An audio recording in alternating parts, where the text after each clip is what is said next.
আমি অল্প করে ছোট্ট করে আমি আপনাদের জন্য হাসরের মাঠের একটা চিত্র আপনাদের সামনে তুলে ধরতে চাই। কিয়ামতের কঠিন ময়দানে মহান আল্লাহ পাক লৌহে মাহফুজকে প্রশ্ন করবেন, লৌহে মাহফুজ, তোমার কাছে না আমার কালাম ছিল, আমার কালাম কই? লৌহে মাহফুজ বলবে, আপনার জিবরাইল আমার কাছ থেকে নিয়েছে। জিবরাইল আলাইহিস সালামকে আল্লাহ পাক জিজ্ঞাসা করবেন, রে জিবরাইল, আমার কালামের হেফাজতের জন্য লৌহে মাহফুজে হেফাজত ছিল, কালাম কই? যে আমি এনেছি, এনে আবার হেফাজতের জন্য আপনার হাবিবের কাছে রাখছি, আপনার হাবিবের কাছে দিয়ে চলে আসছি। হেফাজতের দায়িত্ব তো আপনার হাবিবে জবাব দিবে কি পরিমাণ করছে বা না করছে। হুজুর আকরাম সাল্লাল্লাহু আলাইহি ওয়াসাল্লামকে আল্লাহ পাক ডাক দিবেন, দোস্ত আমার কালাম কই? কালামের হেফাজত কি পরিমাণ করছেন?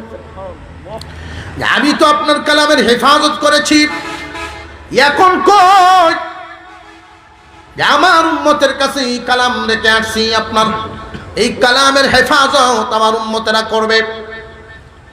আল্লাহ পাক রব্বুল আলামিন বলবেন, তাহলে আপনার উম্মতকে জিজ্ঞাসা করা হোক, কে কি পরিমাণ হেফাজত করিয়াছে? আল্লাহর কালামের হেফাজত যতটুকুন দরকার আমরা কি এতটুকুন করতে পারছি নাকি? হুজুর সাল্লাল্লাহু আলাইহি ওয়াসাল্লাম তখনই সিজদায় পড়ে কান্না শুরু করে দিবেন, প্রভু গো, আমার উম্মতকে জিজ্ঞাসা করিয়েন না, আমার উম্মতকে জিজ্ঞাসা করিয়েন না, আমার উম্মত দুর্বল, আমার উম্মত দুর্বল। সুতরাং আমার উম্মতকে জিজ্ঞাসা না করে আপনি স্বয়ং কুরআনকেই জিজ্ঞাসা করে ফেলেন, আপনার কালামকে আপনি জিজ্ঞাসা করেন। আল্লাহ পাক রব্বুল আলামিন কালামকে ডাক দিবেন, এই কালাম আল্লাহর সামনে হাজির হয়ে যাবে। রে তোমার হিফাজত আমার হাবিবের উম্মতেরা কি পরিমাণ করলো? আল্লাহ রব্বুল আলামিনের দরবারে আল্লাহর কালাম জবাব দিতে থাকবে, আল্লাহ, আপনার হাবিবের উম্মত আমাকে হেফাজত করার জন্য একদল মানুষ নিজের বাপ দাদার সম্পদ বাড়ি ঘরে বানাইয়া লাগায় নাই, নিজের পুকুরের জন্য লাগায় নাই, কোরআনের হেফাজতের জন্য সদকা করিয়া মাদ্রাসায় দিয়া দিছে। জমিন দিয়ে আমার হেফাজতের দায়িত্ব পালন করেছে, জমিন দিয়ে আমার হেফাজতের কাজ করছে। আর একদল মানুষ আমাকে হেফাজত করা হবে নিজে থাকার জন্য নয়, কোরআনের পাখিরা যেন থাকতে পারে, কোরআনের হেফাজত যারা করবে এদের থাকা বা পড়ার জন্য সুন্দর পরিবেশ হয়ে ঘর বানায় দিতে পারে, এই জন্য তারা আর্থিক সহযোগিতা করিয়াছে। যে আরেক দল, হ্যাঁ, আরেক দল মানুষ এমন আছেন যারা রক্তের কোনো সম্পর্ক নয়, আত্মীয়র কোনো সম্পর্ক নয়, ইয়ার পরেও লজিং রেখে খানা খাওয়ায়, এমন আছে না নাই? লজিং রেখে খানা খাওয়ায়। এইভাবে এক এক দলের প্রশংসা করতে থাকবে। একদল পাওয়া যাবে এমন জীবনে কোনোদিন নিজের জন্য কারোর কাছে হাত পাতে নাই, কিন্তু এই মাদ্রাসার কমিটির সদস্য হওয়ার কারণে, গুরুত্বপূর্ণ পদে থাকার কারণে কত মানুষের কাছে গিয়ে হাত পাতা লাগে, নিজের জন্য চাই নাই, কোরআনের হেফাজতের জন্য, আল্লাহর কালামের হেফাজতের জন্য মানুষের কাছে হাত পাতে এমন মানুষ আছে না নাই? মুসলমান ইমানদার ভাইরা আমার, আল্লাহর কালাম তখন জবাব দিতে থাকবে, আল্লাহ, আমার হেফাজতের সাথে যারা কোনো না কোনো ভাবে জড়িত, মানুষের গুনাহ থাকতে পারে, আমি সুপারিশ করতেছি এদেরকে তুমি মাফ করে দাও, জাহান্নামে দিবা না। আল্লাহ পাক রব্বুল আলামিন ওই দিন বলবেন এর ওই গুনাহ, ওই গুনাহ, এই অপরাধ এদের আছে। আল্লাহর কালাম ওই দিন বলবে, অপরাধ আছে বিদায়ী তো তোমার কাছে আমি সুপারিশ করলাম মাফ করার জন্য, অপরাধ যদি না থাকতো সুপারিশ প্রয়োজন ছিল না। আল্লাহ, এদেরকে তুমি মাফ করবা কিনা কও। যদি এদেরকে মাফ না করো, আমি যে তোমার কালাম এটা অস্বীকার করো। আল্লাহ রাব্বুল আলামিন কালামের সুপারিশ কবুল করবেন, আর কোরআনের সাথে সম্পৃক্ত মানুষ, আল্লাহর কোরআনের হেফাজতের কাজে যারা লাগাইছে ওই সমস্ত মানুষদেরকে মাফ করে দিবে। الحمد لله نحمده ونستعينه ونستغفره ونؤمن به ونتوكل عليه ونعوذ بالله من شرور أنفسنا ومن سيئات أعمالنا من يهده الله فلا مضل له ومن يضلله فلا هادي له ونشهد أن لا إله إلا الله وحده لا شريك له ونشهد أن سيدنا وسندنا وحبيبنا وحبيب ربنا ومولانا محمدا عبده ورسوله الذي أرسل إلى الناس كافة بشيرا ونذيرا وداعيا إلى الله بإذنه وسراجا منيرا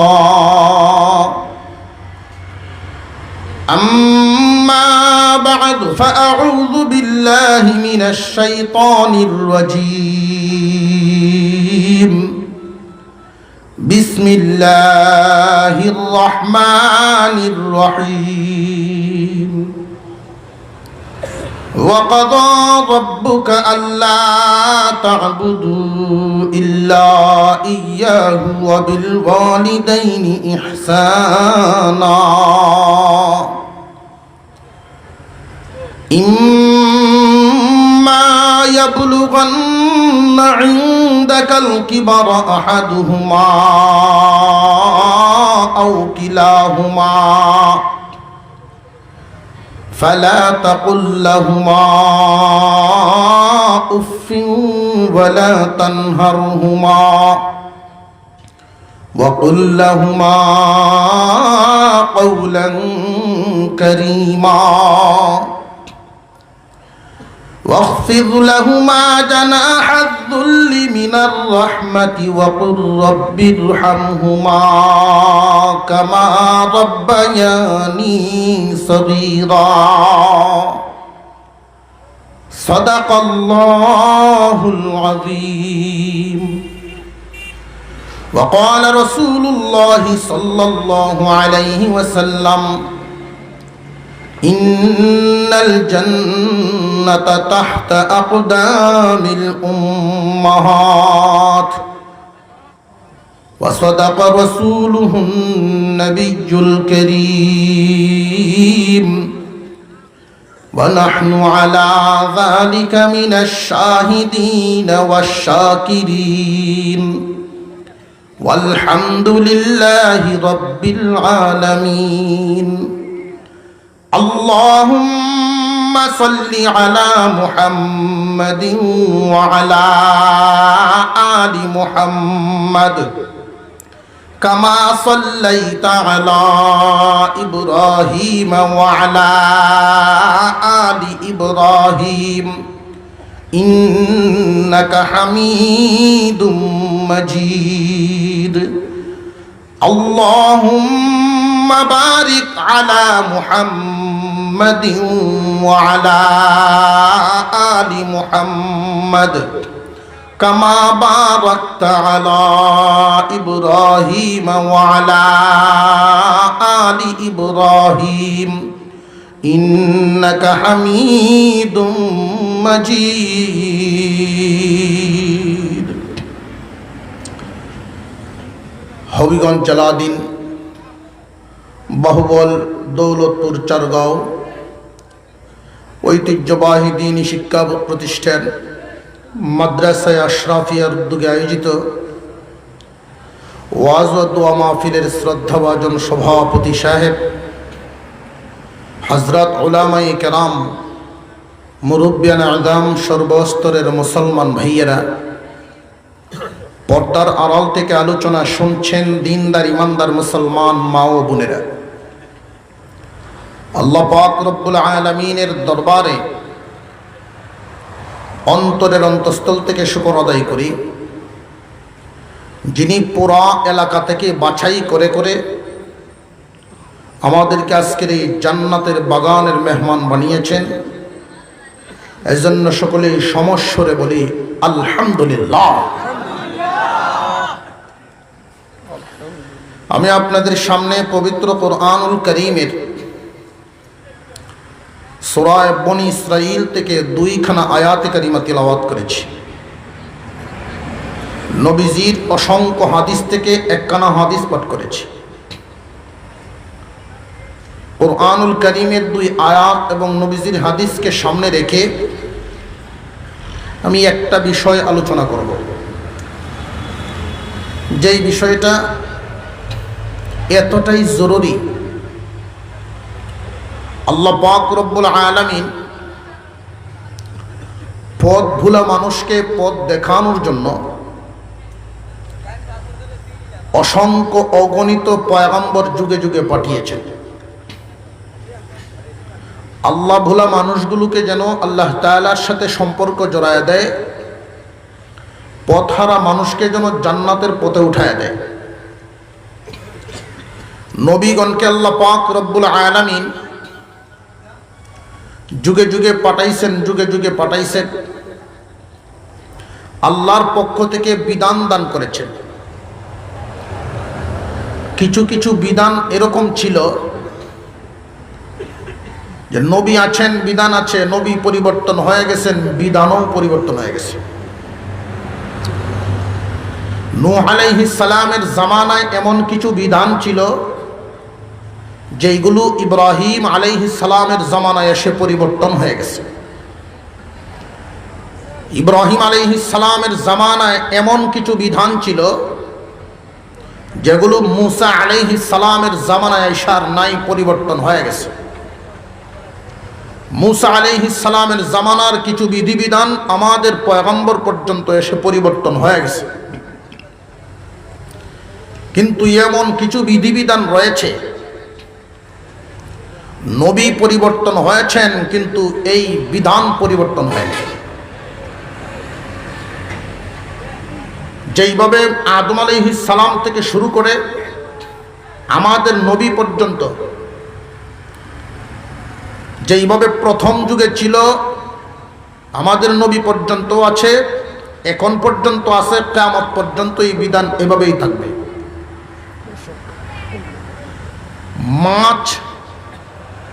মাছ বসবাসের জন্য পানি যেমন জরুরি, পানির থেকে মাছটাকে আলাদা করলে মাছ কি শান্তিতে থাকতে পারে? না, অশান্তি শুরু হয়। ঠিক তেমনি মানব সমাজের সভ্যতা সুশৃঙ্খলতা ঠিক রাখার জন্য যুগে যুগেই আল্লাহ পাক কিছু বিধান দান করেছেন। এই বিধানগুলো যদি মানব সমাজে থাকে, মানুষের ভিতরে থাকে, বাস্তবায়ন হয়, তাহলে মানুষ শান্তিতে বসবাস করতে পারবে। আর যদি এই বিধানগুলো শুধু কোরআনেই থাকে, বাস্তবায়ন না হয়, তাহলে মানুষের জীবন দুর্বিষহ অশান্তিতে ভুগতে হবে, অশান্তি নাজিল হয়ে যাবে, শান্তিময় জীবন আর থাকবে না। মানুষ থাকবে যতদিন, এই বিধানগুলো প্রয়োজন ততদিন। তাহলে আমার এই আজকের বিষয়টা, যেই বিষয়টা আমি আলোচনা করতে চাচ্ছি, প্রাথমিক কয়েকটা কথা যদি বুঝে থাকেন তাহলে অবশ্যই আপনারা এই কথাটা বুঝে আসছে। হয়তো মানুষ যতদিন থাকবে এই বিধানটাও ততদিন রাখতে হবে, জরুরি, নইলে মানুষ শান্তিতে থাকতে পারবে না। নবীগণের পরিবর্তন হয়েছে কিন্তু বিধানের পরিবর্তন হয় নাই। আল্লাহ পাক এক নবীর পরে আরেক নবী পাঠাইছেন। আগের নবীর কাছে এই কথাটা যেভাবে ছিল, পরের নবীও সেই কথাটা এইভাবেই বলছেন। কিয়ামত পর্যন্ত মানুষ থাকবে যতদিন, এই বিধানগুলো থাকবে ততদিন। এই সমস্ত বিধানের মধ্যে একটা বিধান হলো আমরা আজকের আলোচ্য বিষয়। আল্লাহ পাক রব্বুল আলামিন কুরআনুল কারীমের জায়গায় জায়গায় আলোচনা করেছেন আমার হক, আমার পাওনা আদায় করার পরে মা বাবার পাওনা আদায় করো, মাতা পিতার হক আদায় করো। আজকে এই বাংলাদেশে 90% পরিবার বলা যায়, 90% পরিবার এমন আছে, মাতা পিতা আছে ঠিক, কিন্তু তাদের হক আদায় হচ্ছে না। ঠিকের আওয়াজটা যেভাবে বোঝা যায় সন্দেহ আছে মনে হয় আপনারা। যদি মাতা পিতার হক সন্তানে আদায় করত তাহলে বাংলাদেশে কোনো বৃদ্ধাশ্রমের প্রয়োজন হতো না। আরেকটা কথা ফাঁকে বলে দেই, গত 3 দিন আগের সংবাদ এটা। ঢাকার এক বড় আলেম, উনি রাষ্ট্র পরিচালনা করেন, যে সমস্ত লোকেরা তাদের সাথে উঠা বসা রাখেন। উনি এক জায়গায় সফরে গেছেন একটা বৃদ্ধাশ্রম দেখার জন্য, বহু লোক সেখানে। যারা গেছেন প্রত্যেকেই 2-4-5 মিনিট করে বক্তব্য দিচ্ছেন, উনার সিরিয়াল আসলো। তো উনি দাঁড়ায় বললেন, বৃদ্ধাশ্রমের সাথীরা যারা আছেন, আপনারা কি এখানে এমন কেউ আছেন যে কোনো হাফিজের বাবা মা? কেউ হাত তুলল না। কেউ কি এমন আছেন যে কোনো আলেমের পিতামাতা? কেউ হাত তুলল না। এভাবে বলে আস্তে আস্তে এই পর্যন্ত আসছে যে কুরআনুল কারীম সহি করে পড়াইছেন এমন কোন সন্তানের মা বাবা আছেন? এমন সন্তানের মা বাবাও নেই। আছে কারা? যারা আমাদের মতো এই দেশে থাইকা লন্ডন আমেরিকার কালচারের স্বপ্ন দেখত। যে সমস্ত মানুষ গ্রাম অঞ্চলে বসবাস করি, কাদামাটির মানুষ আমরা, কিন্তু স্বপ্ন যখন ইংলিশদের দেখা শুরু করি তখন তো বুগনি বুগতেই হয়। মুসলমান ভাইয়েরা, আল্লাহর সাথে আল্লাহর কাছে শুকর আদায় করি যে এমন এক ধর্ম আল্লাহ আমাদেরকে দান করেছেন। এই ধর্মের বিধানগুলো যদি আমরা পালন করি, সমাজে শান্তি, এলাকায় শান্তি, রাষ্ট্রে শান্তি, তামাম দুনিয়াতে শান্তির জোয়ার বয়ে যাবে। তো মানুষ কখনোই এই বিধান ছাড়া শান্তিতে বসবাস করতে পারে না। পানিতে মাছ থাকলে যেভাবে শান্তিতে থাকতে পারবে, মাছ থেকে আলাদা হলে মাছটার যেমন অশান্তি, এই বিধান প্রয়োগ না হলে, বিধান থেকে দূরে থাকলে মানব জীবন এমন অশান্তির। আল্লাহ পাক রব্বুল আলামিন বলেন, ওয়াবিল ওয়ালিদাইনি ইহসানা।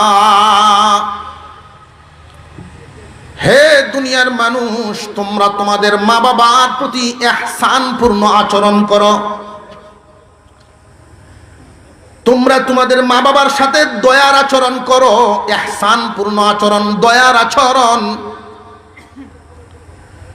দয়ার আচরণের মাধ্যমে যদি মা এবং বাবাকে কেউ খুশি রাখতে পারেন, সন্তুষ্ট করে কবরে দিতে পারেন। মা এবং বাবা তারা দুইজন অথবা যে কোনো একজনের দোয়া অর্জন করে যদি মা বাবাকে বিদায় দিতে পারে, মা বাবা দোয়া করে বিদায় হয়েছেন দুনিয়া থেকে, মাতা পিতাকে খেদমত করে মন জয় করলো, দোয়া নিল, মা বাবা দুনিয়া থেকে বিদায় হয়ে গেল। আল্লাহ রব্বুল আলামিন এমন বান্দার জন্য, মা বাবার বাধ্য সন্তান এমন বান্দার জন্য মহান আল্লাহর পক্ষ থেকে 4টা পুরস্কার ঘোষণা করা হয়। 3টা দেওয়া হবে দুনিয়াতে, 1টা দেওয়া হবে আখিরাতে। আর যদি মা বাবা অসন্তুষ্ট হইয়া যায়, অনুরূপ তার জন্য আল্লাহর পক্ষ থেকে 4টা গজব নাজিল হয়ে যায়। 3টা হবে দুনিয়াতে, 1টা গজব হবে আখিরাতে। মুসলমান ইমানদার ভাইরা আমার, আল্লাহ পাক রব্বুল আলামিন মানুষের প্রতি কতটুকুন ইহসান করেছেন, দয়া করেছেন যে আমার বান্দাগুলোকে আমি বানাইছি শিশু অবস্থায় বান্দার সম্মান মান ইজ্জত থাকে একরকম, যৌবনকালে মানুষের অবস্থা হয় একরকম, বৃদ্ধ হয়ে গেলে মানুষের অবস্থা হয়ে যায় আরেক রকম। আমার আল্লাহর জানা আছে না নাই? এই জন্য মহান মাওলাই কারীম বিধান করেছেন, রে আমার বান্দা, তোমাদের আব্বা আম্মা তোমাদের কাছে হক পায়, তাদেরকে খুশি করবা। আমি আল্লাহর পাওনা আদায় করার পরপরই তাদেরকে খুশি করার চেষ্টা করবা। মহান মাওলাই কারীম আমাদের প্রতি কিন্তু এই বিধান নাজিল করে দয়া করেছেন, বিরাট বড় ইহসান করেছেন। একজন মানুষ যখন বুড়া হয়ে যান, ছোট বাচ্চার চাইতেও অসহায় হয়ে যান, ঠিক না বেঠিক? হয়তো অনেকের প্রশ্ন জাগতে পারে, হুজুর বুঝলাম না কেমনে অসহায়? ছোট একটা বাচ্চা তার মনের চাহিদাটা যে কারোর সাথে পেশ করতে পারে। বাবারে যদি পায়, বাবার টাকা লাগবে 20টা ছায়া লাগবে, অসুবিধা নেই। বাবারে সামনে না পাইলে মার কাছে বলে, বড় ভাই বা বড় বোন যে কারোর কাছে তার আবদার পেশ করতে পারে। কিন্তু একজন মানুষ বুড়া হয়ে গেলে কিন্তু যে কারোর সাথে তার মনের আবদার পেশ করতে পারে না, কারণ সন্তানদেরকে মা বাবা সারা জীবন দেওয়ার মন, সারা জীবন দিয়ে আসছে, সন্তানের কাছে চাইতে মা বাবার বড় ইতস্ত হয়। এটা গেল একদিক। আরেকটা দিক লক্ষ্য করুন, সন্তান যখন বড় হয়ে যায়, সংসারী হয়ে যায়, তখন মা বাবা যদি বার্ধক্যে পৌঁছে যান আর বিছানায় পড়ে যান, একজন মানুষ ছোট থাকাকালীন শিশু অবস্থায় যদি বিছানায় পেশাব করেন, মা যদি যাইতে দেরি হয়, তাহলে যে কই একজন টান দিয়া বাচ্চাটাকে উঠাইয়া পেশাব পরিষ্কার করিয়া দিতে পারে। কিন্তু একজন বুড়া মানুষের বেলায় কিন্তু অনুরূপ হয় না। বিছানায় যদি পড়ে যান, একান্ত কাছের মানুষ ছাড়া তার দ্বারে কাছে কেউ যায় না। বুড়া হয়ে গেলে মানুষটার অবস্থা কি একদম উন্নত না অসহায় হয়ে যায়? মহান আল্লাহ পাক রব্বুল আলামিন বান্দার প্রতি দয়া করেছেন, এই অসহায় মানুষদেরকে তোমরা অসহায় রাখবা না। এই অসহায়দেরকে যারা সেবা করবা, আমি আল্লাহ এদেরকে পুরস্কার দিব।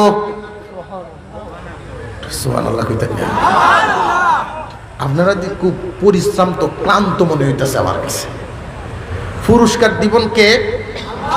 আর একটু জোরে কর। বক্তব্য শুনলাম একটু আগে, মেম্বার পদপ্রার্থী টুপি পাঞ্জাবি লই আইছে, মেম্বার হইতো, চেয়ারম্যান হইতো, এমপি হইতো। এটা আমরা মনে মানে না, কেমনে মানতে? দোয়া করার সময় আল্লাহ কাছে, আল্লাহ উমরের মতো শাসক দেও। বুট দেওয়ার সময় দেই সুরের বুট। দোয়া করার সময় চাই উমর, বুট দেওয়ার সময় দেই সুরের। জোরে কর। জেনে রাখবেন, আপনার কাছে যদি 1 লাখ টাকা থাকে, বুদ্ধি করে যদি এই টাকাটা সুরের ফহেডও দেলাই নাও, তোমার কাছে আমানত দিলাম, চুরে কি কইব মনে মনে যে 1 লাখ ইনকাম হয়েছে। কিন্তু এই 1 লাখ টাকা যদি মসজিদের ইমামের কাছে থাকে, একজন পাক্কা আমলওয়ালার কাছে থাকে, যেই সুতা দিয়ে বেঁধে দিবেন ওই সুতাই থাকবে, পরিবর্তন হবে না। আমরা আমানতদারি দেই এমন ব্যক্তির কাছে, জান্নে শুননাই বালা মানুষ যদি আইয়ে ওই লাইন যে আপনার মতো মানুষ মেয়ে এই কাম হয়, এইটা বালা কাম, এই ওয়াজ আগে শোনায় দেই, ঠিক না বেটি? জেনে রাখবেন, গণতন্ত্রের দেশ, সুশৃঙ্খল আর বিশৃঙ্খল করার চাবিকাঠি জনগণের হাতে। আপনারা যেইভাবে গাড়ি চালাইবেন এইভাবেই চলবে। যদি মনে করেন যে না আমরা এইরকম খালি ঠগাইতেই থাকুক, তাহলে চলতে থাকে। আর যদি সমাজ পরিবর্তন করা লাগে, পরিবর্তনের হাওয়া বসাইতে হবে, মনে থাকবে ইনশাল্লাহ। এই মেম্বারশিপে যদি কেউ পুরস্কার দেয়, এই পুরস্কারটা যেমন হবে, চেয়ারম্যানের পুরস্কার কি এমন না আর একটু উন্নত?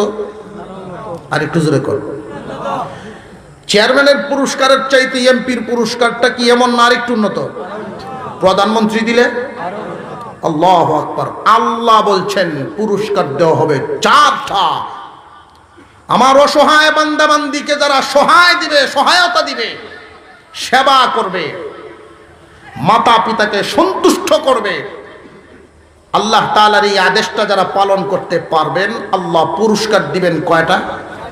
আরো জোরে, জোর হইছে না? ইলেকশনটা বুঝে, আবার এই সিস্টেমটা বুঝে।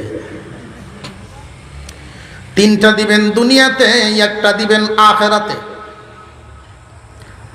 আল্লাহ পাক রব্বুল আলামিন যেই পুরস্কারগুলো দিবেন, শুনে রাখুন, পছন্দ হইলে নিবেন, নইলে আল্লাহটি আল্লাহরে দেলাই। আল্লাহর দেওয়া এই পুরস্কার যদি আপনার মন মতো না হয়, যে বুঝইছে না, তাহলে আল্লাহর দেওয়া পুরস্কার নিয়েন না, দিয়ে দিয়েন। 1 নাম্বার পুরস্কার, মা বাবাকে সন্তুষ্ট করে যেই ব্যক্তি কবরে দিতে পারে মা বাবার বাধ্য সন্তান, এমন আচার আচরণ, তার আচার আচরণ এমন যে মা এবং বাবা সন্তানের প্রতি হামেশা খুশি।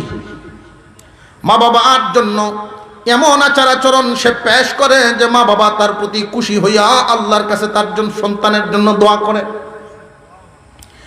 এমন সন্তানের প্রতি আল্লাহ খুশি হইয়া 1 নাম্বার বাজেট দেন, 1 নাম্বার পুরস্কার। কামাই রুজি কম করুক আর বেশি করুক এটা দেখার ব্যাপার নয়, আল্লাহ পাক রব্বুল আলামিন তার রুজি রোজগারের মধ্যে বরকত ঢেলে দিবেন, বরকতের জীবন দিবেন, বরকতের সংসার, বরকতের রুজি। আল্লাহ পাক রব্বুল আলামিনের দেওয়া বরকত যদি রুজি রোজগারের সাথে থাকে, তাহলে তার ফলাফল হয় এমন, রুজি রোজগার কম হোক আর বেশি হোক, আল্লাহ সুন্দরে ছাড়ায় আনেন। শাইখুল হাদিস আল্লামা আজিজুল হক রাহমাতুল্লাহি আলাইহি তিনি বলতেন, বরকতের অর্থ হইল কম তেলে মসমসা ভাজা। কম তেলে মসমসা ভাজা, কম তেলে মসমসা ভাজা, তেল কম কিন্তু মজা বেশি। বরকত যদি সাথে থাকে তাহলে সংসার চলতে বড় কোনো পেরেশানি নাই, কোনো পেরেশানি নাই। একজন মানুষ যদি বেবরকতি জীবনযাপন করে, মাসে লক্ষ কেন কোটি টাকা ইনকাম করলেও মনের দুঃখ পেরেশানি দূর হবে না। বরকত কিভাবে বোঝাই? বরকতের অর্থ কিন্তু আপনি 1000 টাকার নোট পকেটে রাখলেন, সকালবেলায় 2000 টাকা হয়ে যাবে এমন নয়। বরকতের অর্থ হলো আল্লাহ পাক কম ইনকামের মধ্যে এমন ব্যবস্থা দিবেন, মহান আল্লাহ আপনাকে সেভ করবেন, হেফাজতে চালাইবেন। একটা উদাহরণ পেশ করি। এই দৌলতপুর চারগাঁও এলাকার কোনো একজন মানুষ প্রতি মাসে 1 লক্ষ টাকা ইনকাম করেন, এমন একটা চাকরি যদি থাকে, এই লোক যদি রোগে আক্রান্ত হন, অসুস্থ হন, তাহলে কি মিরপুর গিয়ে চিকিৎসা করাইব না সিলেট ঢাকার চিন্তা করব? সিলেট ঢাকার চিন্তা। একটু জোরে কর। লাখ টাকার একটা ঠেলা আছে না, এই ঠেলায় তারে সিলেট নইলে ঢাকা নিব, স্কয়ার পপুলারের মতো হাসপাতালে চিকিৎসা করাবে। তো অনুরূপ একজন অসুস্থ হইল, এইভাবে চিকিৎসা করায়া বিল আসলো 70,000 টাকা। 1 লক্ষ টাকা বেতন পায়, সামান্য একটা চিকিৎসা করায় আসছে 70,000 খরচ। পাশের গরিজার একজন মা বাপের খেয়ে খেদমত করে, মাসও ইনকাম 5,000, কিন্তু তার এক বিরাট দৌলত আছে, বিরাট সম্পদ আছে, তার সাথে মা বাবার দোয়া। তার ইনকাম কম কিন্তু তার সাথে মামলত আছে।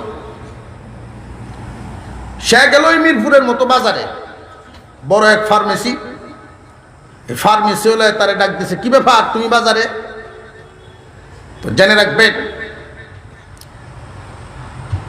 মা বাপ যদি সন্তানের প্রতি খুশি থাকে, আল্লাহ খুশি হবে। আর যার প্রতি আল্লাহ খুশি হয়ে যান, জমিনের সমস্ত সৃষ্টি খুশি হয়ে যায়, সবাই তারে পছন্দ করে। ফার্মেসিওয়ালা ডাইকে নিছে, কি ব্যাপার? যে আমার তো এই অসুখ, এই অসুখটা তোরই মারাত্মক অসুখ, কিন্তু তোর কপাল ভালো, ঢাকা পপুলারের এক ডাক্তার সিলেট এলাকায় জাফলং এরপরে মাধবকুণ্ড ঘুরবার লাগি নাইছে। ঘুরতে এসে আমার ছোটবেলার পরিচিত মিরপুর বাজারও বসছে, এক কাপ চা খাইতেছে আমার দোকানে বসে, আয় দেখি তোরে দেখাই দিই। আর একটু জোরে কর না সুবহানাল্লাহ। বরকত যদি সাথে হয় দূরের ডাক্তার কাছে হয়। ডাক্তার শুধু প্রেশারটা দেখছে, চোখ জিব্বা দেখা 70 টাকার ওষুধ দিছে। বেবরকতি বেটার গেল কত? 70,000। দৌড়াদৌড়ির ফেরেশানি। আর বরকতলা বেটার গেল 70 টাকা, ভালো হয়ে গেছে। আপনি গেছেন সিলেট, সিলেট থেকে বাড়িতে আসবেন, পকেটে 200 টাকা আছে ভাড়া, বাসের অপেক্ষা করতেছে, বাস তো নাই, পাওয়া যাইতেছে না। এখন প্রাইভেট একটা সিএনজি নিয়ে বা অথবা একটা গাড়ি ভাড়া নিয়ে আসলে কি 200 হবে? 2 থেকে 2,500 বা 3,000 টাকার একটা চিন্তা করতে হবে। গাড়ি একখান লইলেন, প্রাইভেটে আইবেন, বাড়ির থেকে টাকা লইয়া দিতে হবে। 200 টাকা খরচ হওয়ার কথা, বাস পাইলেন না, গেল 2,000 বেবরকতি পয়সা। আর বরকতলা লোকটা দাঁড়ায় রয়েছে বাসের জন্য, টাকা 280। বাসের আগে পাশের বাড়ির এক হুন্ডাওয়ালা যুবক এক, চাচা তুমি বাজার সিলেট কেনে? ইসলাম বাবা একটা দরকারে, তো উঠো আমি বাড়িতে যেতেছি, উঠো। এবার 12 কোটিয়া লাগলো। কথা বুঝে আসছে? 1 টাকাও নয়। বরকতের অর্থ হলো আল্লাহ এমন ভাবে আপনাকে চালাবেন, মা বাবার দোয়া সাথে থাকলে অল্প খরচে শান্তি বেশি। আপনার সুবহানাল্লাহর আওয়াজ তো খুব কম হইতেছে। হুজুর বলে গেছেন জান্নাতে একটা গাছ লাগায় দেওয়া হবে, 100 বছরেও ওই গাছের একটা ডালের ছায়াও শেষ হবে না। এক ডালে গাছ হয়, ডালপালা কি পরিমাণ যে যার সুবহানাল্লাহর ওজন যে পরিমাণ। সুবহানাল্লাহর ওজনে বেশ কম কেন? যে জবানে যে বেশ কম, এই কারণে। কোন জবান এই জমিনে পাওয়া যায় 1 কোটি টাকা দিলেও জবান লড়ে না, মিথ্যা সাক্ষী দেয় না। আর এমন জবানও আছে টাকার দরকার নাই, সিগারেট দিলেই হয়। জোরে কর। মুসলমান ইমানদার ভাইয়েরা আমার, আল্লাহর দেওয়া যেই পুরস্কারগুলো বাজেট করা হবে মা বাবা আর বাধ্য সন্তানের জন্য, মা বাবার বাধ্য সন্তানের জন্য। রে যুবক ভাইয়ারা, কান পেতে শুনে রাখুন, আমরা এখানে যারা আছি আমরা অবশ্যই কোনো না কোনো মা বাবার সন্তান। আমরা এখানে যারা আছি হয়তো কারণ মা বাবা দুজনেই জিন্দা আছেন, অথবা 2 জনের যে কোনো একজন আছেন, অথবা কেউই নাই, হয়তো এই হালত। আমরা এখানে যারা আছি আমাদের মধ্যে কাদের আব্বা আম্মা দুজন বা দুজনের যে কোনো একজন জিন্দা আছেন, এই রকম কয়জন আছে? আমরা একটু হাত তুলি। মা বাবা আছে? আছে কাদের? 2 জনই আছে, অথবা 2 জনের যে কোনো একজন আছে। আল্লাহু আকবার, হাত নামান। আছের সংখ্যা বেশি। তাহলে আজকের এই আলোচনাটা বিশেষ প্রয়োজন। মুসলমান ইমানদার ভাইয়েরা আমার, মা বাবা আছে ঠিক, কিন্তু এই নিয়ামতের কদরদানি করতে পারি না। এই নিয়ামতের কদর আমাদের কাছে নাই। মুসলমান ইমানদার ভাইয়েরা আমার, আল্লাহ পাক রব্বুল আলামিন বিধান করেছেন, যেইভাবে আল্লাহকে মানার হুকুম দিয়েছেন, নামাজের হুকুম দিয়েছেন, রোজার হুকুম দিয়েছেন, যাকাতের হুকুম দিয়েছেন, ওইভাবে কিন্তু মা বাবার হক আদায়ের ব্যাপারে হুকুম দিয়েছেন। বরং নামাজ রোজার চাইতে আরো কঠিনভাবে শক্ত করে মাতা পিতার হক আদায়ের ব্যাপারে বলছেন।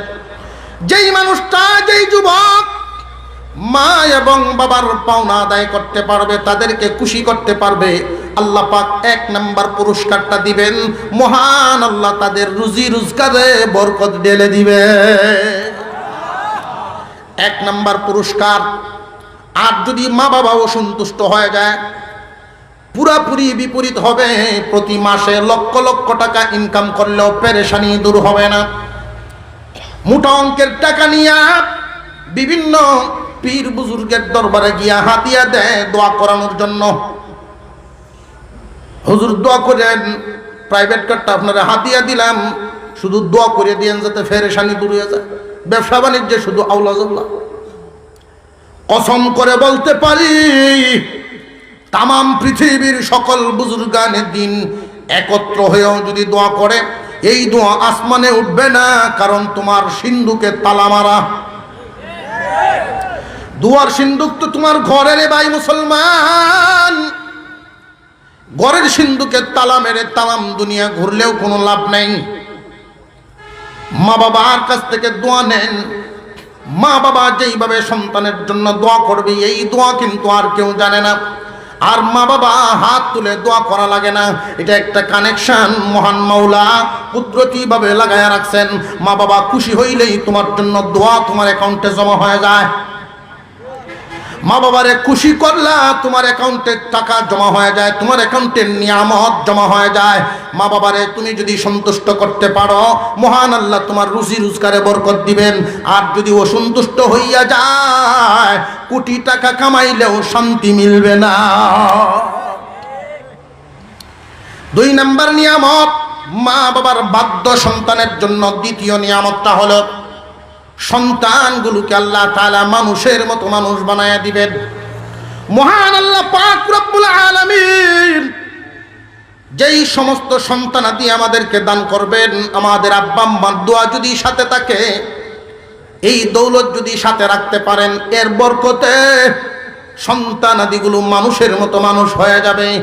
আর যদি ভাই মা বাবার দোয়া সাথে না থাকে, মা বাবা যদি অসন্তুষ্ট হয়ে যায়, কোটি টাকা খরচ করতে পারবেন, ঢাকা ভার্সিটিতে পড়াতে পারবেন, শাহজালাল ভার্সিটিতে পড়াতে পারবেন, বাংলাদেশের ডিগ্রি অর্জন করাতে পারবেন, বিদেশ থেকে ডিগ্রি লাভ করাইতে পারবেন, কিন্তু মানুষ হবে না। আমরা তো মনে করি শিক্ষিত হইলেই বুঝি মানুষ হয়ে গেল। না, শিক্ষিত হওয়া এক ব্যাপার, মানুষ হওয়া আরেক ব্যাপার। এই জমিনে অনেক মানুষ এমন আছেন শিক্ষা ডিগ্রিধারী, অনেক মানুষ এমন আছে শিক্ষার অভাব নাই, কিন্তু তার আচার আচরণে পশু কেউ হার মানে না। আমি আগেই যে কথাটা বলছিলাম যে বৃদ্ধাশ্রমগুলো আছে, বৃদ্ধাশ্রমগুলোতে যারা যারা আশ্রয় নিয়েছেন, অসহায় হয়ে আজকে জীবন কাটাইতেছেন, লক্ষ্য করে দেখুন অনেক মানুষের সন্তান বড় বড় ডাক্তার আছে, ইঞ্জিনিয়ার আছে, সচিব পর্যন্ত আছে, বড় বড় অফিসার আছে, যাদের আব্বা আম্মা ওইখানে থাকে, বৃদ্ধাশ্রমে থাকে। বড় আফসোস, এই সন্তানগুলো শিক্ষিত হইল, চাকরি পাইল, কিন্তু মানুষ হইল না। মুসলমান ইমানদার ভাইরা আমার, সন্তান যদি মানুষ হয়, আল্লাহর পক্ষ থেকে যদি মনুষ্যত্ব দান করা হয়, এমন একটা হৃদয়, নরম হৃদয় তারে দান করা হবে। আল্লাহর পক্ষ থেকে তোমার সন্তানগুলোকে ভালো মনের অধিকারী বানানো হবে। তারা যদি একবারে গরিবও হয়, এমন মানুষ এই জমিনে আছে, অহরহ পাওয়া যায় এমন ইতিহাস। গরিব মানুষ দিন ইনকাম করে, দিন খরচ করে, দিন ইনকাম দিন খরচ, এইভাবে তার চলাফেরা। কামাই রুজি আছে তো খাবার আছে, কামাই নাই তো খাবার নাই। এরপরেও এই মানুষগুলোর মুখের কথা হলো, তার যদি মনুষ্যত্ব থাকে, বুকে 1 ফোঁটা রক্ত থাকতে মা বাবারে কষ্ট দিব না। আছে না নাই? কি বলবেন, ওরা তো শিক্ষিত না, কিন্তু মানুষ। মনুষ্যত্ব এমন এক জিনিস, এটা আল্লাহর পক্ষ থেকে দেওয়া। মা বাবার দোয়া যদি সাথে রাখতে পারেন, তাহলে আল্লাহ পাক সন্তানগুলোকে মানুষের মতো মানুষ বানায়া দিবেন। মা বাবা যদি অসন্তুষ্ট হইয়া যায়, কিন্তু বদনসিব সন্তানগুলো মানুষ হবে না। আপনি যেই রকম আচরণ মা বাবার সাথে করবেন, অনুরূপ আচরণ আপনি সন্তানের কাছ থেকে পাওয়ার জন্য অপেক্ষা করেন। আপনি যেমন আচরণ মা বাবার সাথে করছেন, আপনার আচরণ যদি মা বাবারে ধমকায় ধমকায় কথা বলার অভ্যাসটাকে, অপেক্ষা করো, লিখা রাখো, যে রাজীপুরি কি হয়ে গেল মিলে না দি।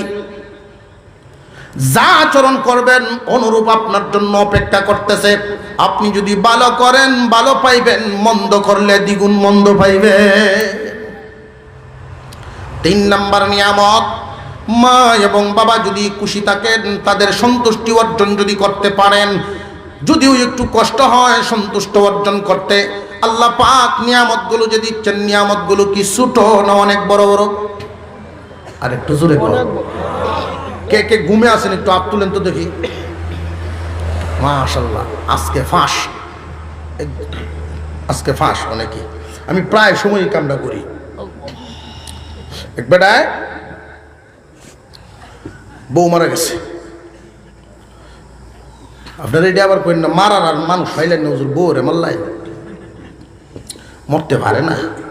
তো বিবি মারা গেল, তারে যখন কবরে তো দোয়া পড়া লাগে না, কবরে রাখার দোয়া, বিসমিল্লাহি ওয়া আলা মিল্লাতি রাসূলিল্লাহ, এই দোয়া পড়িয়া কানে কানে কয় তুমি দুজখ যাইও। বউরে কয় দুজখ যাইস। তো সাথী সঙ্গীরা বন্ধু বান্ধব কি কয় মাথা খারাপ হয়ে গেছে, বউ মরছে যে মাথা খারাপ হয়ে গেছে। কয় না আমার মাথা ঠিক আছে। তাহলে এমন কথা কয় এই সময় মানুষে? সংসার তো আমি করছি, আমি জানি।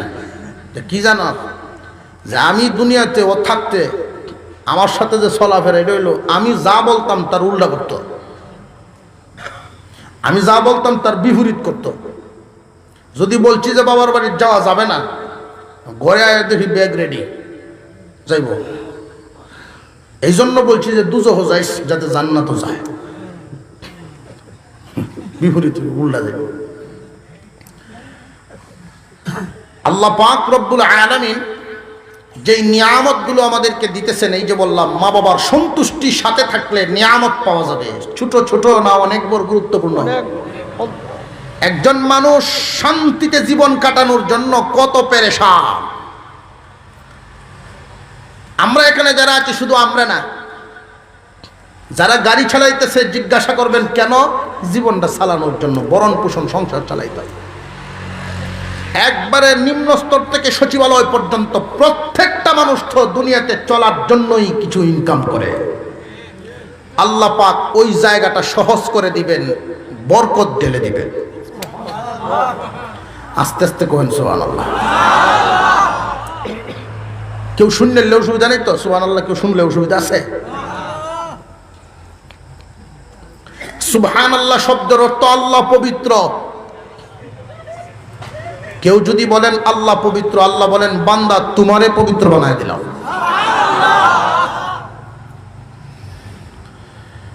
এক নাম্বার পুরস্কারটা আল্লাহ পাক রুজি রোজগারে বরকত দিবেন। দুই নাম্বার, সন্তান মানুষ করার জন্য গ্রাম ছেড়ে মানুষ শহরে বাসা লয়, আছে না নাই? সন্তান মানুষ করার জন্য দেশ ছেড়ে মানুষ বিদেশ যায়, আছে না নাই? কত পরিশ্রম, কত কষ্ট সন্তানকে মানুষ করার জন্য। সন্তান তোমার অটোমেটিক মানুষের মতো মানুষ হবে আল্লাহর দয়ায়, যদি ওই জায়গাটা ঠিক রাখা যায়, মা বাবার সন্তুষ্টি হাসিল করা যায়। তিন নাম্বার নিয়ামত মহান আল্লাহ পাক রব্বুল আলামিন মা বাবার ভাগ্য সন্তানকে 3 নাম্বার নিয়ামত দিবেন। যতদিন হায়াত পাবে দুনিয়াতে আল্লাহ তাআলা সুস্থতা দিবেন। সুস্থতার সাথে মহান আল্লাহ দুনিয়াতে চালায়া নিবেন। কোনোদিন কারোর উপরে বোঝা বানাবেন না। অনেক মানুষ এমন আছেন দোয়া চায়, হুজুর গোয়ালটা ছোটখাটো ফার্মেসি হয়ে গেছে। মহান আল্লাহ পাক রব্বুল আলামিন মা বাবার দোয়ার বরকতে কিন্তু নিয়ামত দিতেছেন। 3টা নিয়ামত। 1 নাম্বার রুজি রোজগারে বরকত, কামাই রুজিতে বরকত। 2 নাম্বার সন্তানগুলো মানুষের মতো মানুষ হবে। 3 নাম্বার আল্লাহ তাআলা তোমার সুস্থতার সাথে হায়াতে রাখবেন।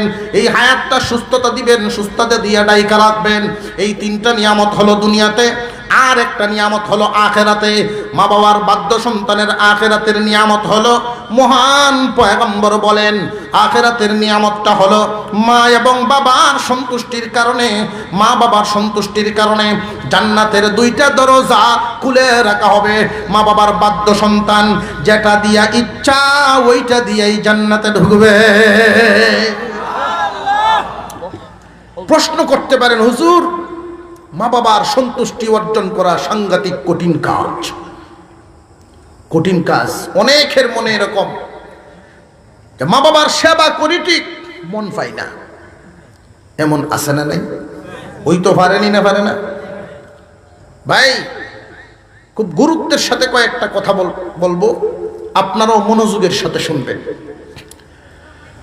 মহান আল্লাহ পাক রব্বুল আলামিন মা বাবার খেদমত করার কথা যে বললেন, সময়টা কখন প্রশ্ন জাগেনি না জাগে না? আল্লাহ পাক রব্বুল আলামিন সময়টাও উল্লেখ করে দিয়েছেন। কারণ হলো বান্দারে, তোমার মা বাবারে সব সময় খেদমত করার দরকার নাই। কারণ তোমার মা বাবা এমনি সবল সুস্থ মানুষ, সবল মানুষ, কোনোদিন কারোর কাছে কিছু চাওয়া লাগে না, অসহায় না। আল্লাহ পাক বিধানটা কখন দিয়েছেন? ইম্মা ইয়াবলুগান্না ইনদাকাল কিবারা আহাদুহুমা আও কিলাহুমা। আল্লাহ পাক রব্বুল আলামিন বলেন, রে যুবক, তোমার জীবদ্দশায় যদি দেখো তোমার মা বাবা বার্ধক্যে পৌঁছে গেল, তাদের উভয়েই অথবা যে কোনো একজনকে তুমি পাও, মা বাবার খেদমত তুমি করো, এদের সাথে ইহসান পূর্ণ আচরণ করবা। আমাদের মনে মনে প্রশ্ন ছিল, প্রভু ইহসান পূর্ণ আচরণটা করব কখন? আল্লাহ পাক বুঝায় দিলেন, তারা বুড়া হবে যখন। একজন মানুষ বুড়া হয়ে গেলে কিন্তু আরেকজনের সহযোগিতার দরকার আছে না নাই? এই সময়ের বান্দা, তুমি তোমার বাবার পাশে এমন ভাবে ছায়ার মতো দাঁড়ায় যাও, তোমার বাবার মনটা যেন তোমার প্রতি সন্তুষ্ট হয়ে যায়। মা বাবার অন্তর, মাতা পিতার মন খুশি করা তেমন কঠিন কাজ নয়।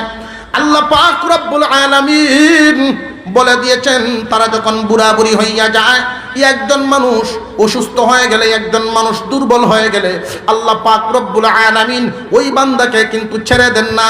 আল্লাহ ব্যবস্থা করেছেন, সন্তানদেরকে হুকুমের আওতায় নিয়ে আসলেন। রে যুবকেরা, ইসলামের বিধান, মুসলমানদের উপরে ইসলামের বিধান, তোমাদের আব্বা আম্মা যখন বুড়া হয়ে যাবে, তাদের প্রতি ইহসান পূর্ণ ব্যবহার করবা। আর ইহসান পূর্ণ ব্যবহার করতে যদি পারো, আল্লাহ তোমরারে পুরস্কার দিব। মুসলমান ইমানদার ভাইয়েরা আমার, এই ইহসান পূর্ণ ব্যবহারটা করব কেমনে? প্রশ্ন যদি জাগে, হুজুর ইহসান পূর্ণ ব্যবহারটা কেমনে করলে এটা কোরআনের আইন হুকুম মানা হয়? কেমনে ব্যবহার করলে আল্লাহর এই হুকুমের উপরে আমল করা হয়? মুসলমান ইমানদার, আল্লাহ পাক রব্বুল আলামিন যেই কথাটা বুঝাতে চাচ্ছেন, ইম্মা ইয়াবলুগান্না ইনদাকাল কিবারা আহাদুহুমা আও কিলাহুমা ফালা তাকুল লাহুমা উফফিন ওয়ালা তানহারহুমা وقل لهما قولا كريما। আল্লাহ পাক রব্বুল আলামিন বুঝায় দিলেন ইঙ্গিত সূচক ভাবে। মহান আল্লাহ বলেন, বান্দারে, তোমার মা বাবার খেদমত করবা কখন? উত্তর দিলেন যে তারা বুড়া বুড়ি হবে যখন, অসহায় হয়ে যাবে যখন। ও আল্লাহ, আমরা আমাদের আব্বা আম্মার খেদমত, ইহসানপূর্ণ আচরণ তাদের সাথে করব কেমনে? আল্লাহ পাক উত্তর দিয়ে দিলেন, তারা তোমাদের সাথে অতীতে করছে যেমনে। জোরে সুরে কন্যা সুবহানাল্লাহ। আপনারা আমার সাথে একটু সঙ্গ দিয়েন যে হুজুর এত জোরে জোরে কোন, কারণ কি? একটা কারণ আছে না নাই? একটা কারণ আছে ভাই। কারণ হলো দুইটা। এক নাম্বার কারণ হলো, আপনাদেরকে জোরে একটু আওয়াজ দেওয়াইলে আপনারারও ঘুম ভাঙলো, আমারও একটু জুস বাড়লো, মনে হয় বুঝাইতে পারতেছি।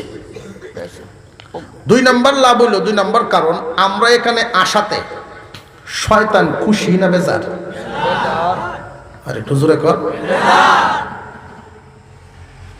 মুসলমানের আওয়াজ যত উঁচা হয়, শয়তানের দলের আওয়াজ তত নিচা হয়। আর মুসলমানের আওয়াজ যদি নিচা হয়ে যায়, শয়তানের বাহিনীর আওয়াজ উঁচা হয়ে যায়।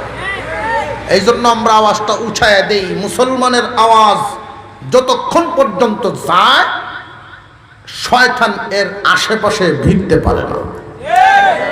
আমরা যদি এনে বয়ে বয়ে জিমাই, শয়তানের সাইডেতে ঘুরবো আর কইব, ইশারা দিব যারে পছন্দ হয়। শয়তান কিন্তু সবাইরে পছন্দ করে না। সবাইরে পছন্দ করে? হ্যাঁ, দলের লোক লাগবো, ইশারা দিব, আয়াফত ওই এলাকার শুনছ চলবো, আয়াফত দুটো টান দেয়া আবার যাইস কেনে। যদি নিতে পারে, দেখবেন একবারে বাড়ি আর আসতে দিত না। এই জন্য জোরে সুরে আওয়াজ দেওয়াই, জোরে সুরে আওয়াজ দিলে এই লাভগুলো আছে। মুসলমান ভাইরা, আল্লাহ পাক রব্বুল আলামিন আমাদেরকে আদেশ দিলেন মা বাবারে খুশি রাখার জন্য, মাতা পিতার সাথে ইহসানপূর্ণ আচরণ করার জন্য। ইহসানপূর্ণ আচরণটা করব কখন? তারা বার্ধক্যে পৌঁছে যখন। কেমনে? তারা আমাদের সাথে আচরণ করছেন যেমনে। এখন আমার কিছু কথা, আমরা এখানে যারা আছি হয়তো অনেকেই সন্তানাদির পিতা হয়ে গেছি। দূর দূরান্ত থেকে মহিলা মা বোনরা হয়তো শুনতেছেন, এটাই তো মাওলার বিধান, বংশ দ্বারা শুরু হয়ে যায়। মুসলমান ইমানদার ভাইয়ারা আমার, সমাজের মধ্যে যেইগুলো বাস্তব চিত্র আমরা দেখতে পাই, সন্তানটা যদি খানা না খায়, দেখবেন ভাত খাওয়ানোর সময় মা খাওয়াইতে চায়, এক রুমে খায় না, দৌড়ায় আরেক রুমে যায়, মা কিন্তু ভাত লয়ে ওইখানে যায়। সন্তানটাকে পেট ভরে খাওয়ানোর জন্য মার কি পরিমাণ পেরেশানি। এক পদ দিয়ে যদি না খায় আরেক পদ বানায়। মার কতটুকু লক্ষ্য, আমার সন্তানটা পেট ভরে খানা খাইতে পারে নাই, মা বাবা পেরেশান হয়ে যায়। মুসলমান, তুমি যখন ছোট ছিলা, সামান্য সর্দি লাগলেই তোমার আব্বা তোমাকে কুলে করে নিয়ে হাসপাতালের ডাক্তারের সামনে হাজির হয়ে যেত। মুসলমান ইমানদার ভাইরা আমার, আল্লাহ পাক রব্বুল আলামিন মানুষকে যখন বয়স্ক বানায় দেন, এই মানুষ যখন বুড়া হইতে হইতে হইতে হইতে বার্ধক্যে পৌঁছে যান, শিশু সুলভ আচরণ হয়ে যায়, শিশুদের মতো আচরণ হয়ে যায়, রুচিও কমিয়ে যায়, ঘরের সব খাবার তার কাছে ভালো লাগে না, পেট ভরে খানা খাইতে পারে না। এই জন্য তোমারও লক্ষ্য রাখা প্রয়োজন, চিন্তা রাখা প্রয়োজন, আমার আব্বা কিভাবে পেট ভরে অল্প কটা ভাত পেট ভরে খাইতে পারবে। আমার আব্বা যদি পেট ভরে খানা খান, উনি সুস্থ থাকতে পারবেন। এই চিন্তা তোমার মাথায় থাকা দরকার। মুসলমান ইমানদার ভাইরা আমার, বাস্তব কিছু চিত্র সমাজের মধ্যে যেইগুলো ঘটতেছে, এইগুলো মানুষের কিছু কর্ম নয়, হৃদয় বিদারক ঘটনাগুলো ঘটে চোখের সামনে। পাষাণ হৃদয় হয়ে গেছে মানুষের। মানুষের ভিতরে হায়া মায়া বলতে এখন আস্তে আস্তে উঠে যাইতেছে। এই কোরআনের বিধানগুলো সমাজে পরিচালিত না হওয়ার কারণে, বাস্তবায়ন না হওয়ার কারণে আজকে কিন্তু এই দৃশ্যগুলো শুনতে হয়, দেখতে হয়। চার ভাই একটা পরিবারে বড় হইল, কর্মসংস্থান হয়ে গেল, বিয়ে শাদী করলো তারা। এই চার ভাই মা বাবার জীবদ্দশায় দেখবেন বাড়ি ঘর জায়গা জমি সব বাগাবাগি করে নিয়ে যায়। মা বাবারেও ভাগ করেছেন, বাবারে রাখে এক ভাইয়ে 1 মাস, মারে রাখে আর 1 মাস। এক ভাইয়ে মাকে খাওয়ায় 1 মাস, বাবারে খাওয়ায় আর 1 মাস। এই যে বাগাবাগি করে, দুই বুড়া বুড়ি খানার কারণে আলাদা হয়ে গেল। ওনারা দুইজনে মিলে যখন এই সংসারটা করেছিলেন, কবুতরের জোড়ার মতো ছিল তারা। তোমাদের 4টা ভাইকে একটা বিছানায় তারা তিল তিল করে বড় করেছেন। জীবনে কোনোদিন কল্পনাও করেন নাই তোমরা বুড়া হইয়া ওই জোড়া ভাঙ্গিয়া দিবা। খুব সাবধান, খুব সাবধান। মা বাবা যখন দুনিয়ার থেকে বিদায় হবেন, তখন এই সম্পদ বন্টনের চিন্তা করবেন, এর আগে নয়। মা বাবা খুশি হইয়া অনেক সময় কোনো সন্তানের জন্য একটু খরচ বেশি করেন, টাকা পয়সা ব্যয় বেশি করেন, কোনো সন্তানের জন্য কম করেন, এটা স্বাভাবিক হতে পারে। এই জন্য মা বাবার প্রতি কিন্তু রাগ দেখানো যাবে না। খুব ভালো করে বুঝেন, সমাজের মধ্যে যেই অবস্থাটা হচ্ছে, সন্তান যখন সংসারী হয়, মা বাবা তখন বুড়াবুড়ি হইয়া যায়। আমরা অনেক সময় মনে করি আব্বা বুড়া হয়েছেন, বুড়া মানুষের তো তেমন কোনো খরচের প্রয়োজন নাই। না, তোমার আব্বা যদিও বুড়া হয়ে থাকেন, উনারও সামাজিকতা, বন্ধু বান্ধব আছে না নাই? আরেকটু জোরে কন। তোমার আব্বা একজন বুড়া মানুষ। কোন সমাজের মধ্যে যখন এই বুড়া মানুষটা বসেন, তাহলে উনার সমবয়সী আর একজন মুরব্বী তার একদিন চা খাওয়াইল। উনারও তো মনে চায় যে তার বন্ধুকে আর একদিন উনি খাওয়াক। কিন্তু তুমি এমন সন্তানের বাবা, উনি কোনোদিন খেয়ালও করো না, 200 টাকা পর্যন্ত বাবার হাতে উঠাইয়া দাও না। সংসার সন্তান তোমার হাতে আইসা গেছে, এই জন্য বাবার হাত একবারে খালি থাকবে এটা কিন্তু উচিত নয়। তোমার উচিত হবে মাসে মাসে তোমার ইনকাম অনুযায়ী, ইনকাম যদি বেশি হয় দিবা বেশি, ইনকাম যদি কম থাকে দিবা কম। বাবার হাতে মার হাতে তুমি কিন্তু প্রতি মাসে মাসে কিছু কিছু তোমার মা বাবার হাতে দিবা। এই বলে দিও আব্বা আম্মা তোমার ইচ্ছা মতো খরচ করবা, এটার হিসাব নিকাশ কিন্তু আমরা নিব না, তোমার ইচ্ছা মতো খরচ করবা। তখন কিন্তু তাদের মন অনেক প্রশস্ত হয়। মসজিদে দান বাক্সটা আসলে বাবায় 20টা টাকা দিতে পারে, মার সামনে কোনো ভিক্ষুক আসলে 20টা টাকা উনি দিতে পারে। উনার মনে কি চায় না সারা জিন্দিগি ভর এই সংসারটার জন্য খাটলো, শেষ জীবনে দান করতে পারলে তার মনটা অনেক ভালো হয়। মুসলমান ইমানদার ভাইরা আমার, অনেক মানুষ এই ভুগনির মধ্যে আছেন, এই ভোগান্তিতে আছেন। সন্তানরা খেয়ালও করে না, আর তাদের চাহিদাও পূরণ হয় না। মা বাবা বলতেও পারে না, বাবা মুরব্বী মানুষ বাজারে ঘুরেন, এই বাজারে কত টাকা খরচ করেছেন, কিন্তু আজকের এই হালত, উনি 10টা টাকা খরচ করার মতো এই হালত এখন আর নাই। একটা দোকান থেকে অনেক সময় বাকি আনেন একজন মুরব্বী মানুষ, ওনার ঘটনাটা শোনাই। মুরব্বী মানুষ উনি বাকি আনেন, আনতে আনতে 500 টাকার মতো বাকি হয়ে গেল। উনি কেন বাকি আনেন? বিভিন্ন প্রয়োজনে। একজন মুরব্বী মানুষ, এই রকম বয়স্ক মানুষ যখন বাজার থেকে বাড়িতে আসে, নাতিরা দৌড়ায় গিয়া ধরে, দাদা কি টানছো? ধরে না ধরে না, নাতিরাই তো জানে না যে এমন বাবা, এমন এমন সন্তান, উনার এই সন্তানে বাবার মনের খবরই রাখে না। নাতিরা তো দৌড়ায় গিয়া ধরে, দাদা কি আনছো দাও। দাদা বাকি আনতে আনতে 500 টাকার মতো খরচ হয়ে গেছে। মুরব্বী মানুষের এটা সেটা মনে চাইলে দোকান থেকে নেই, এইভাবে 500 হয়ে গেছে জমা। দোকানদারের চাপ দেয়, চাচা যান, ছোট্ট দোকান, 500 টাকা বাকি হয়ে গেছে, এটা দিয়ে দিয়েন। মুরব্বীর খুব চাপ শুরু হয়ে গেল মনে।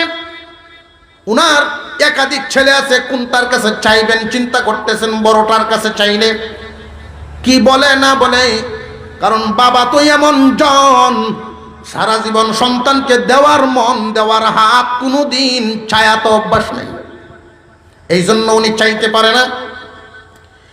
বড়টার কাছে চান নাই, মেজুটার কাছে চান নাই, ছোটটার কাছে চাইব, কিন্তু মানুষের সামনে চাওয়া যাবে না। পরিবারের সদস্যদের সামনে যদি আমি 500 টাকা চাই, প্রথমে বৌমাই প্রশ্ন করবে, এত টাকা দিয়ে কি করতেন বুড়া মানুষ? প্রশ্ন জাগেনি না জাগে না? মুসলমান ভাইয়েরা আমার, বাড়ির গেটের সামনে বুড়া মানুষটা দাঁড়ায় আছেন। ছেলে অফিসে যাওয়ার সময় গেটের সামনে মুরব্বী মানুষটা অসহায় অবস্থায় ডাকটা দিছেন, বাবারে আমার 2টা কথা ছিল তোর সাথে। কি কথা বাপ? অফিসের তো টাইম হয়ে যাইতেছে। অনেক সময় যুবকদের মন ভালো, নামাজও পড়ে, ওয়াজেও আসে, মন কিন্তু খারাপ না, কিন্তু বেখেয়ালের কারণে এই ঘটনাগুলো ঘটে। খেয়াল থাকে না, স্মরণ থাকে না, এইভাবে তারা চিন্তা ভাবনা করে না। যুবক চিন্তা করা দরকার, বিবেক, ঘুমন্ত বিবেককে জাগানো দরকার। এই যুবক বাবাকে জিজ্ঞাসা করেন, আব্বা কি বলবেন? গড়েই তো বলতে পারতেন যে না, গোপন কথা, আমার 500 টাকার প্রয়োজন, 500 টাকা লাগবে। এমনি যুবকের ঘুমন্ত বিবেকটা জাগ্রত হয়ে গেছে। আব্বার তো মাঝে মাঝে টাকা দরকার, এই বিষয়টা তো আমি কোনোদিন এইভাবে ভাবি নাই। আব্বা যান, আপনার চেহারাটা এত মলিন, আমি না আপনার সন্তান, আমার কাছে বলতে আপনি এত অসহায় বোধ করতেছেন, অথচ এই গেটের মধ্যে দাঁড়ায় জীবনে কত টাকা নিলাম। আপনি বাজারে যাইতেন 10 টাকা 20 টাকা করে চাওয়ার জন্য, এখানে আমি দাঁড়ায় থাকতাম, আর আজকে বুঝি আপনি দাঁড়ায় রইলেন। বাবা ভুল হয়ে গেছে, আমরা এভাবে কোনোদিন ভাবি নাই। কথা দিলাম প্রতি মাসে বেতন উঠায়া আপনার হাতে আগে দিব, আপনার ইচ্ছা মতো যা লাগে নিবেন, খরচ করবেন, বাকিটা দিয়ে আমি সংসার চালাবো। মুসলমান ইমানদার ভাইরা আমার, মা বাবারে খুশি করলে কিন্তু খুব বেশি লাগে না, অল্পতেই মা বাবার মন সন্তুষ্ট হইয়া যায়। বেশি খরচ করা লাগে তো শ্বশুর বাড়ি গেলে। জোরে কর, শাশুড়ির জন্য নিবেন, ট্রাক বইরে গাড়ি বইরে নিবেন, খুব খুশি হইব। আমার এই জামাইটা পাগল, পাগল জামাইটা আমার। জোরে কর, আছে না? এই জামাইটা আমার পাগল গো, পাগলা জামাই, খরচ করলে বেশি পাগলা জামাই, ভালো জামাই। কিন্তু মা বাবার মন হলো এমন, বেশি লাগে না মা বাবা সুন্দর আচরণ আশা করেন সন্তানের কাছে, সুন্দর আচরণ আশা করেন। আমাদেরকে বানাইছেন কে? আল্লাহ পাক আমাদেরকে বানাইছেন, আমাদের রুচি সম্পর্কেও ধারণা আল্লাহর আছে না নাই? আমি আমার সন্তানের কাছে কি চাই আল্লাহর জানা আছে না নাই? মহান আল্লাহ পাক রব্বুল আলামিন এই জন্য বিধানটা এমন ভাবে করেছেন। মহান আল্লাহ পাক রব্বুল আলামিন বলেন, তোমরা তোমাদের মা বাবার সাথে ইহসানপূর্ণ আচরণ করো, সুন্দর আচরণ করো। আমরা প্রশ্ন করেছিলাম সুন্দর আচরণ করব কখন? উত্তর হলো তারা বুড়াবুড়ি হবে যখন। করব কেমনে? তারা আমাদেরকে ছোটবেলায় করছে যেমনে। হক আদায় করো রে বান্দা। ছোটবেলায় যে আদর করেছেন, আচার আচরণ করতে গিয়া জীবনে কোনোদিন মা বাবা আমাদের প্রতি বিরক্ত হন নাই। আমি ছোটবেলায় মা বাবার গায়ে যদি আঘাত করেছি, মা বাবা কিন্তু আমাদের প্রতি রাগান্বিত হন নাই। জেনে রাখবেন অনেক সন্তানের অভিযোগ যে আব্বা আমাকে অন্য চোখে দেখে আরেক বাইরে একটু বেশি দেখে, আমার সন্তানগুলোরে আমার মা একটু আদর কম করে, বড় ভাইয়ের সন্তানগুলোরে আদর বেশি করে। এই জন্য মার জন্য আমরা করি না। ভাই এটা কোনো অভিযোগ নয় তুমি অপরাধী হইবা, এটা অভিযোগ নয়। আল্লাহ যে বিধান করেছেন মা বাবার হক আদায় করতে হবে। তোমার মা বাবায় তোমারে কি করবে এই বিষয়ে কিন্তু চিন্তা ভাবনা করার কিছু নাই। আল্লাহ যে বিধান করছেন কারণ আছে না নাই? মহান আল্লাহ পাক যেই পাওনাটা আমাদের সামনে রাখছেন মা বাবার পাওনা, এটার কারণ হলো মা যে আমাদেরকে গর্ভধারণ করেছেন, প্রসব করেছেন, দুধ পান করাইছেন, বাবা আমাদেরকে জন্ম দিয়েছেন, এতে করেই মা বাবার পাওনা হয়ে গেছে। চামড়া ঝুলাইয়া জুতা বানাইলেও, চামড়া কষাইয়া জুতা বানাইয়া দিলেও ঋণ পরিশোধ হবে না। তোমার আব্বা যদি তোমার বড় ভাইকে 10 কের দিয়া দেয়, তোমার এই 1 কেরও দেয় নাই, এই জন্য তুমি রাগ করতে পারবা না, বাবার খেদমত বাদ দিয়া দিবা, এই সুযোগ তোমার নাই। তুমি যদি মনে করো বাবা সন্তান একজনকে বেশি দিছেন, একজনকে কম দিছেন, এতে করে তুমি রাগান্বিত হইয়া বাবার খেদমত করবে না, এই সুযোগ তোমার নাই। আল্লাহ কিন্তু তোমাকে আদেশ দিয়েছেন, যদি খেদমত করো বদলা তুমি পাইবা, যদি খেদমত করো না বদলা তুমি পাইবা না। মা বাবার প্রতি অনেক সময় সন্তান অসন্তুষ্ট হয়ে যায়, আছে না নাই? আমাদের যাদের আব্বা মা আছে, বাড়িতে গিয়া অতীতের সব কথাগুলো স্মরণ করায় ভুল চাইবেন, মাপ চাইবেন। ভুল হয়ে গেছে পায়ে ধরে মাপ চাইবেন। এই জায়গা খুশি করা বড় সহজ। এই জমিনে যত সম্পর্ক আছে একে অপরের সাথে, এত সহজে কাউকে খুশি করা যায় না যেইভাবে মা বাবারে খুশি করা যায়। আজকে গিয়া যদি মাপ চান, আব্বা জীবনে ভুল করেছি মাফ করে দাও, তাহলে দেখবেন মা বাবার হৃদয় কিন্তু শান্ত হয়ে যায়। যুবক ছেলে বিবাহ শাদী করলো, মার সাথে তার ওয়াইফের কিছু ঝগড়াঝাটি হয়ে যায়, বউ শাশুড়ির কিছু ঝগড়াঝাটি আছে না নাই? ঝগড়াঝাটি হইয়া যায়, এটারও কারণ আছে। এটার কারণ হইল বৌমা শাশুড়ির সাথে যেমন আচরণ করে, বৌমা তার শাশুড়ির সাথে যেমন আচরণ করবে, এই বৌমা যেদিন শাশুড়ি হবে উনিও এমন আচরণ পাবে।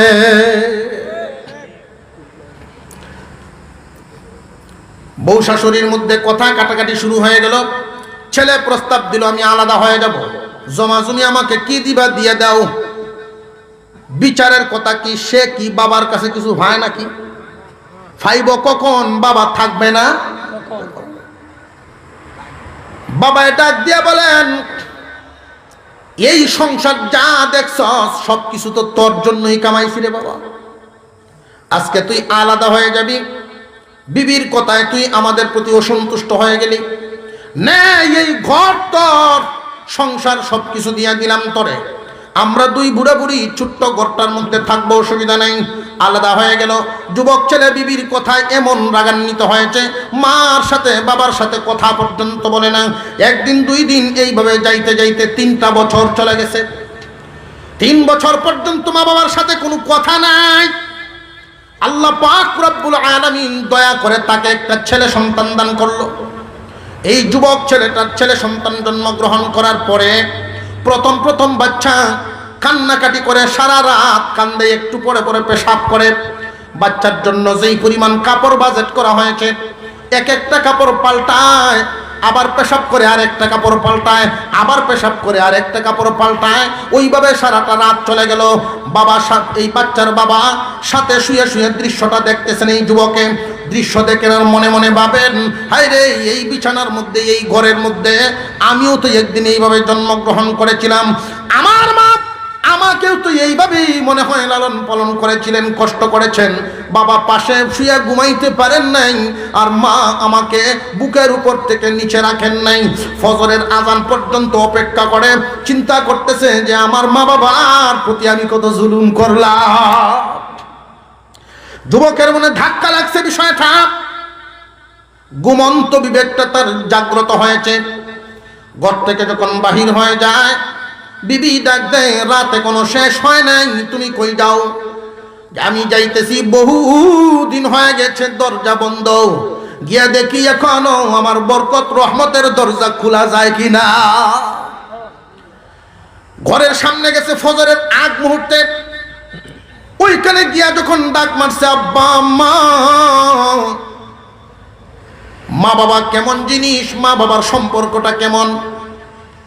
যতই খারাপ সম্পর্ক হোক না কেন, যতই দূরত্ব তৈরি হোক, কাছে চলে গেলে মা বাবা রাগ করে থাকতে পারে না, সন্তানের প্রতি অসন্তুষ্ট হয়ে মা বাবা থাকতে পারে না।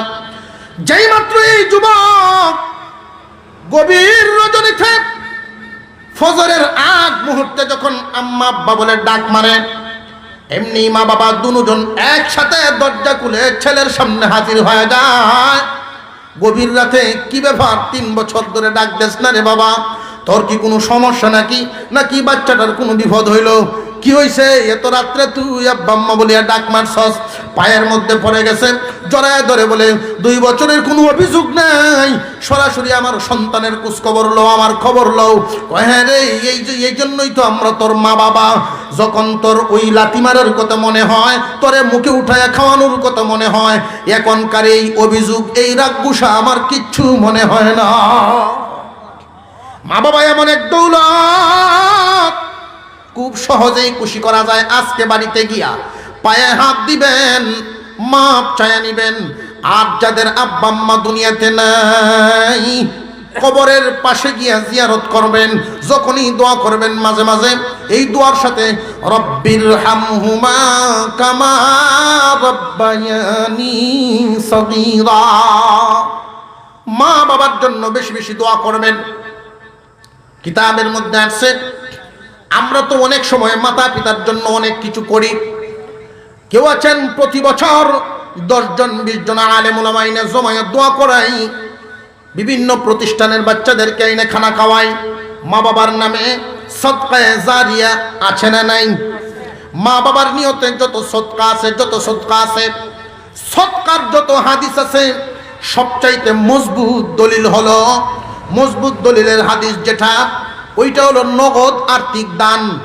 আর্থিক দান সরাসরি আল্লাহর রসুল থেকে বর্ণিত। মা বাবার নিয়তে আর্থিক সহযোগিতা করো, আল্লাহ রব্বুল আলামিন তোমার মা বাবারে সদকায়ে জারিয়া এমন ভাবে জারি করে দেন।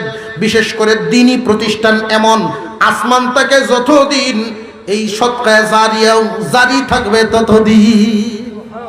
কেন? পৃথিবীতে কিছু গাছ আছে বছরে একবার ফল দেয়, কলা গাছ একবারই ফল দেয়, জীবনে একবার। আর এমন গাছও আছে, গাছ থাকবে যতদিন, ফলও দেয় ততদিন।